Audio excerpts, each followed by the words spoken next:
Welcome to Fox Soul's Black Report, your daily source for Black news, views, and opinions. Today is Thursday, July 7th, and I'm Mimi Brown. And I'm Romeo.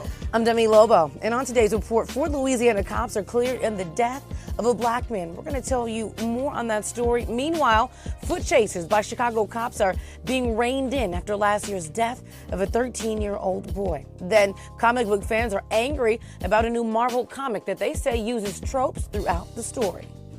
Plus, Naomi Osaka and LeBron James, they are teaming up to create a new digital content, and YouTube is celebrating black music by highlighting black execs. All right, we have all that and so much more. This is our voice and our truth, so let's get it.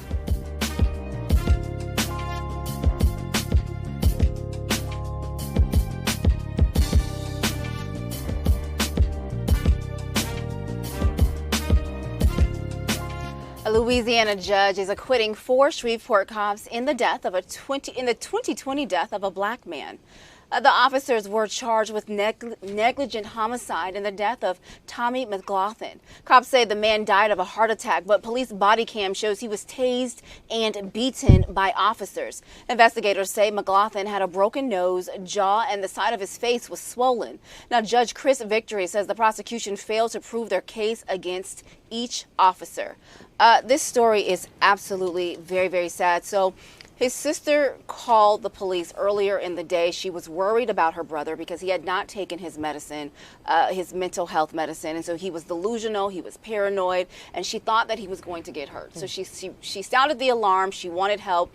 I guess police came out and they said unless he was suicidal, homicidal, or threatening others, there was just nothing that he can do about it. So later on that day, he ended up going somewhere. He blocked a woman in her driveway. Then he went into the woman's house. The husband punched him in the face, and they called police. So when police came, they basically beat him up, and then an hour later, he was unresponsive and he was dead.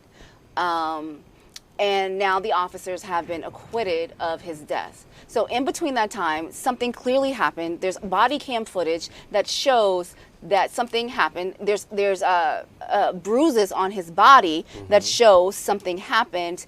And so it's almost like, what do you do? Because the sister did everything right. She tried to get him help. He clearly had mental health problems. She did everything that she could. And they said, call us back later if it gets worse. Yeah. And the other important thing, though, to remember is that the DOJ is investigating Louisiana state officers. They are investigating a pattern or practice of using excessive force or whether they participate in racially discriminatory police practices. I just know we do so many stories here every day about something happening in Louisiana to black people. Absolutely. You know, the results of that report definitely need to see the light of day because it will help look into what happened here in this situation. And, you know, time and time again, we talk about Louisiana police, we talk about police departments, but we also talk about mental health. And mental health is something that I hope in this country one day will be looked at as not a bad thing, that it will be looked at as like, hey, this is a disability that I have, and that police officers and those who first responders who come out to deal with the situations like those who have mental health issues, they'll know how to handle this because, like you said, there's definitely missing pieces in this story, and we need a little bit more details to find out exactly what happened. But no person deserves the treatment like this. But also, I don't want to discredit how scary it is when you are faced with the person who's having a mental health emergency. I know myself before. I've been around my apartment complex, and someone approached me before, and I immediately wanted to call the police. You're not thinking, okay, this is a black man, the police might do this. You're literally trying to look out for yourself and save yourself. So it's a catch-22.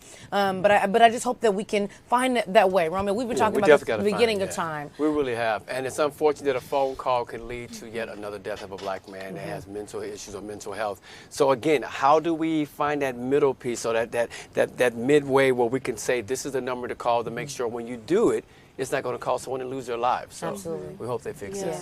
Sure. You should never think about another person's potentially dying when you're just trying to save your life in the heat of the moment. Especially a family member. Absolutely. Yeah. Absolutely. A judge in Maryland ordering Baltimore State's Attorney Marilyn Mosby to come to court and explain herself. In a court case involving a man Mosby's office has attempted to prosecute multiple times for the same crime. The judge imposed a gag order on both prosecutors and defense attorneys in the case case of Keith Davis Jr. last month. But within hours of the order taking effect, Mosby was on a local radio show answering questions about the case, which prompted Davis's lawyers to file a complaint. Mosby's office is preparing to try Davis for the 5th time for the murder and the death of Kevin Jones, a security guard who was shot and killed about 7 years ago. Davis was convicted once of the killing, but that was overturned when a judge ruled that Mosby's office withheld information from his lawyers. Juries deadlocked in the other 2 trials. Now, a 4th trial also ended in a conviction, which again was overturned. The judge has set a hearing for August. Now, Mosby must appear to explain those comments. Police in Chicago will no longer be allowed to pursue people just because they're off running as part of a new policing guidelines. The new policy comes a year after 2 on-foot pursuits led to fatal shootings of a 13-year-old boy and 22-year-old man. The policy also includes rules that tell police when they can and can't respond to certain activity to prevent incidents that could hurt the officer or a bystander. Now, according to the rules, if a cop wanted to chase someone, they have to believe a person is committing a felony or about to. Other qualifying reasons would be in that person, like running was about to commit a Class A misdemeanor like drunk driving or domestic battery. I read this, and as we tell this to our soulmates, I just think about, here we are chasing, running down like it's some kind of video game, and we're shooting black men and women in the back, and this happens way too many times, right? We see it happen time and time again. Whether it's Dante Wright, who may have tried to get away in the car, right? This situation shouldn't have led to that. There's so many times where, look, if you have their information, if you know they're not running with a gun in their hand chasing someone, they should be allowed, right? You will find them, you will get them later, not take their lives or hurt someone close by. That is true, Romeo. You eventually will find them. You can't hide out forever. You will eventually find that person. And so I do believe that it's a fair assessment to say that the Chicago police don't have to pursue you just because you run, because your natural inclination is to run away from what you think is putting you in danger. Because I don't think that it's fair for a person to drive off or a person to run off and then they get shot and then you say, the police says I feared for my life. Mm-hmm. And so it should be a fair assessment to say, hey, if you felt afraid that maybe you weren't even, because there's so many situations, right, Mimi and Romeo, where the person really is not in the wrong. You think they have a gun, you find out they don't have a gun. Right. So, but they end up getting shot or killed, and it could have just been resolved if that person just let them run away and catch them on another time. Right. Yeah, agreed. Because 9 times out of 10, you get caught anyway if you're running, right? There's something you leave behind, your car, there's something that they can find you with, so they don't have to do that. But these rules are a little too loose for me. It's like, if a cop wanted to chase someone, they'd have to believe the person is committing a felony or about to. That leaves the person to determine, oh, well, I thought they were going to commit a felony, so I had to do this, There's right? that loophole, right? It's a loophole. So they say this on paper, but it's still subject to however you're feeling that day. And cops find that when they have that loophole, right? Like qualified immunity, honestly, is another way that cops find a way to twist it and turn it so that it works in their favor. Absolutely. Absolutely. Okay, soulmates.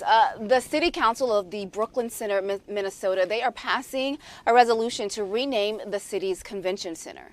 The building, Earl Brown Heritage Center, had been named after a man known for his racist beliefs. It will now be named the Heritage Center of Brooklyn Center. Now, Brown served as a sheriff in the area in the 1920s. He's remembered for doing nothing as the Ku Klux Klan terrorized black people in the area. Brooklyn Center is the same city where 21-year-old Dante Wright was shot and killed during a traffic stop. Last month, the Wright family reached a $3.25 million settlement with the city in connection to his death. And the U.S. Supreme Court has refused to hear a case on whether or not employees must pay their medical marijuana for injured workers where cannabis is legal. The case the High Court refused to hear is one of 2 Minnesota residents who were trying to get their worker compensation plans. Now, that's in order to pay for their cannabis after they were hurt on the job. The decision comes a month after the Justice Department encouraged the High Court to reject cannabis cases. DOJ officials say marijuana cases should be handled over to Congress or to the White House. Marvel is facing backlash for their latest What If series featuring Spider-Man's Miles Morales. Social media is calling out the new comic book for racist stereotypes they say are sprinkled throughout the book. The comic reimagines what if it would be like if Morales became Thor instead of Spider-Man. But social media was quick to call out the tone-deaf references to black culture. In the comic book, Thor is saying, his hood. And they also took issues with the word hammer time when Black Thor picked up his mallet. The comic book was created by a Mexican-American writer. Fans now calling out Marvel for not selecting a black writer to craft the comic book. I would think maybe years ago when you said hood it was a good reference, like, oh, I see what he's saying, or he's just trying to tie in hip-hop or for the culture. Now I think we're in a time where people are very sensitive, and some people say, look, man, we're past that. Let's have somebody in the right driver's seat to make sure this is done and written correctly. So I do understand how they feel that way, but I also understand why those terms are used, because they have in the past and they've worked. Can we see those pictures again? Can we put those back on the screen? I want to see. There we go. I don't know if it bothers me that much. I feel like sometimes we're reaching a little bit. It's just in a different time right now. I mean, it is a different time, and I told you guys my rule of thumb. If someone was offended, then we need to change it. But there are someone's always going to be offended. You're right, exactly, Romeo. You're right. Yeah, someone's always going to be offended. And so here, I mean, you have a young boy. I'm sure you have a young boy that watches comic books and stuff like that. I don't know if I'm that offended by this, but like Romeo, like you said, there's absolutely no way to make every single person be happy at the same time. And so sometimes people are just gonna have to live with what we have. I don't know if this, just like Mr. Potato Head and certain things, like it offends one person, then some people are just like, this means nothing to me. But what I don't want to happen is for people to say, well, just be happy the fact that they're writing about a comic book that's featuring black people. I don't want to hear that. Right. But again, I don't think this is that bad. I mean, you think about Black Panther, for example. Not everything that was said in Black Panther was probably right. There are white people that write on Black Panther. Not every person behind the scenes is a black person. Like, it just doesn't have to. I don't know. I don't know. I just don't want us, like you said, Romeo, to be so like particular about every single little thing that we start breaking it apart, and then it kind of like loses its fun. Yeah, I mean, I agree with both of you. They called it tone deaf references. I don't know. I mean, he was saving his hood. I think we are reaching. I think there are bigger issues that we should be upset with, right? Yes, I don't know if calling out a comic book for, I think he had on sneakers, someone was upset that his shoes were, part of the culture. Exactly. I mean, I have people today that still say, I can't wait to go back to my hood, or I love my hood. There's nothing wrong with that. I think they're more mad that it wasn't a black person who wrote it, because I think if maybe had a black person wrote it, we wouldn't be talking about it right now. But they were quick to point out that it was a Mexican-American writer who was trying too hard to identify with black people. Yeah. I think that with that too, and we have to move on here, he probably reached out to somebody though to say like, what should I say? Exactly. How does this sound? Exactly. So let's just enjoy that. And Miles Morales wore Jordans. So there's that. So there we go. Me, when you say more important topics like this next story here, 2 teens drowned after officials in New York City opted out of hiring lifeguards on certain beaches in the city. According to reports, multiple lifeguards disagreed with the decision to not staff the beach. It happened on Rockaway Beach last month. Now, 16-year-old Diaka Cora Mara and another whale believed to be about 18 years old arrived around noon and swam all day in the area observed by lifeguards. Later on that day, though, 2 lifeguards directed them to the other area of the beach, which was not being watched. The waves became way too much for both of the victims, and they were taken to the hospital, where they tragically later died. Those victims, the father of them was in Africa at the time, and he says the original plan was for Diaka and her friends just to travel to Coney Island, but decided against it, as they said it was too far from their home in the Bronx. A white school teacher in Rochester is accused of telling his mostly black students to pick seeds out of cotton during a history lesson. Now, we brought you this story before, so mates, it's in the update. In a lawsuit now, he says those allegations against him are false. Patrick Routes said in a recent lawsuit that he brought the bag of unprocessed cotton into his 7th grade social studies classroom in April to demonstrate how difficult it was to pick cotton seeds by hand. But he says it was clear that he was not requiring any students to touch the cotton or remove the seeds. It was voluntary. Now, he says that 2 parents started a social media campaign against him by posting false statements, including allegations that he forced black students to handle the cotton while white students could return to their laptops. The lawsuit says it's untrue that he made a student wear handcuffs and that he referred to himself as Massa.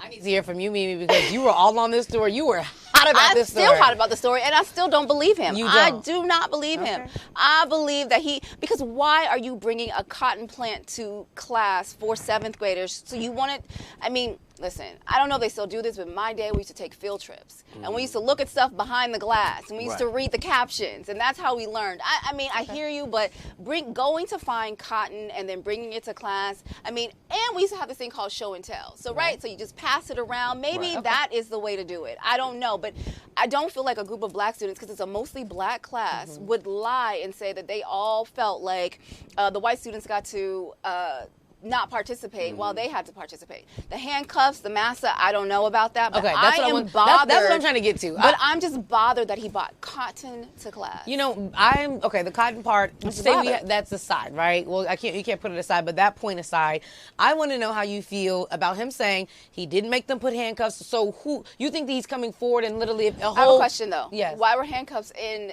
the classroom at all? Well, okay, so maybe say, for example, this was show and tell. They didn't have those back then. Right. So who's telling the truth here? Why would he go and say that I didn't do this if a whole classroom of people can say that he did? Yeah. You know what I mean? Like, I really want to hear from you, because you were really upset about this. I'm still really upset about it. I'm upset that he brought the cotton to class. I don't understand why there were handcuffs there. Like, I don't know what part of that. So you don't think the handcuffs should have even been there at all? What purpose do they serve?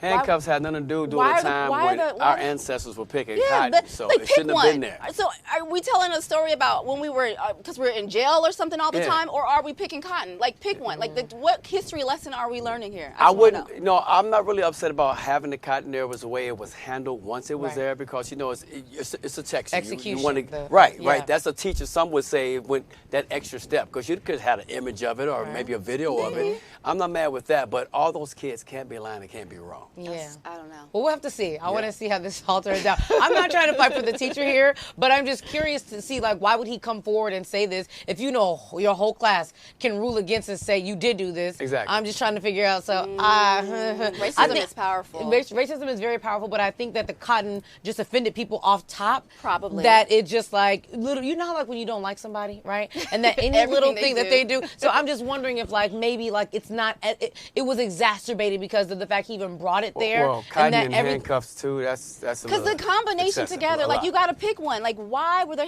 I need to find out why there were handcuffs, soulmates. We need to someone tell me why there was handcuffs. And then we could. I'm happy that we're doing this update and soulmates. We're definitely going to do more updates as the details come in, and we're going to see what happened with this teacher and why he did that. Yes. All right, soulmates. So one of the most popular vaping products could be soon pulled from shelves in the U.S. The FDA says that it's reportedly going to order Juul to take its e-cigs off of the market. Now, the order would come nearly 2 years after Juul applied for the approval to keep selling e-cigarettes in the country.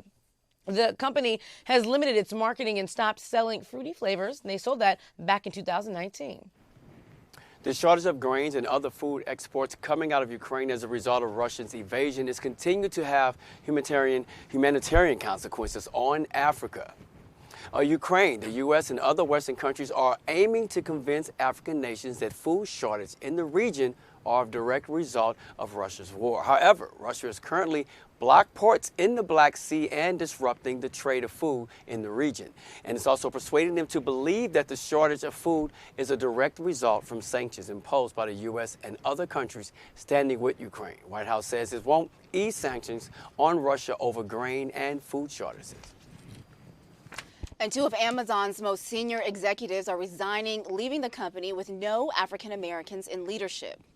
According to the New York Times, both Alicia Boiler Davis and Senior VP of Fulfillment Operations and David Bozeman, the VP of Trucking Operations, are leaving the company. Staff were notified via an email saying Bozeman and Davis had decided to explore new opportunities outside of Amazon. The email thanked them for their contributions to the company and its employees. According to the Times, Amazon has significantly, though, increased the numbers of black employers at the director and vice president level over the last year. Around 70% of Amazon's U.S. workforce of mainly hourly workers are non-white people. That is an interesting story, Mimi. Now, Walmart is expanding health services to address racial inequality. The retail giant is expanding health care coverage for employees who want to enlist the services of a doula, which is a person trained to assist women during pregnancies to address racial inequalities in maternal care. Doula services will be offered to employees in Louisiana, Indiana, and Illinois. Black women are 3 times more likely to die from a pregnancy-related cause than white women, according to the CDC. drowning. And employing a doula, part of a birthing team, it decreases C-sections by 50%. Walmart says it chooses to extend coverage in Louisiana, Indiana, and Illinois because of the potential cause for instant impact for employees who live in those 3 states. A grandmother in Georgia died just days after her heroic attempt to rescue her granddaughter from drowning in a lake. On June 11, Stephanie Walker and her granddaughter, Michaela Prather, were fishing on West Point Lake. At some point, her granddaughter fell in the lake. Walker jumped in to save her, but she too struggled. When first responders arrived at the scene, Walker was unresponsive. She was rushed to the hospital and stayed in the ICU for almost a week, but she never recovered. Her kidneys they shut down and she was declared brain dead. Her son is calling her a hero, saying she jumped in the lake after her granddaughter knowing she couldn't swim.